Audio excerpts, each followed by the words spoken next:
بسم اللہ الرحمن الرحیم۔ شروع کرتی ہوں اللہ تعالیٰ کے نام سے جو بڑا مہربان نہایت رحم والا ہے۔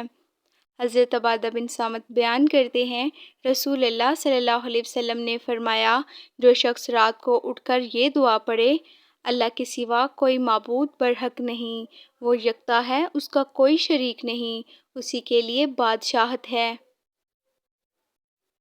اور ہر قسم کی حمد اسی کے لیے ہے، اور وہ ہر چیز پر قادر ہے۔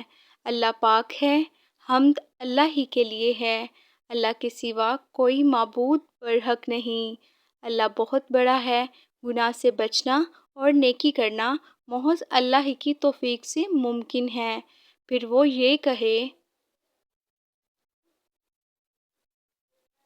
میرے رب مجھے بخش دے، یا فرمایا، پھر اس نے دعا کی تو اس کی دعا قبول کی جاتی ہے۔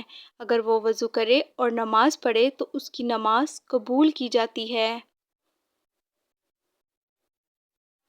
حضرت عبداللہ بن مسعود بیان کرتے ہیں، رسول اللہ صلی اللہ علیہ وسلم نے فرمایا، ہمارا رب دو آدمیوں پر خوش ہوتا ہے، ایک وہ شخص جو اپنے نرم و گرم بستر اور اپنے چہیتوں اور اہل و عیال میں سے اٹھ کر نماز پڑھتا ہے، اور ایک وہ آدمی جو اللہ کی راہ میں جہاد کرتا ہے تو وہ اپنے ساتھیوں سمیت میدان جنگ سے پیچھے ہٹ جاتا ہے، لیکن پھر یہ جان کر پیچھے ہٹنے پر اسے کیا گناہ ملے گا اور پیش قدمی میں اسے کتنا ثواب ملے گا۔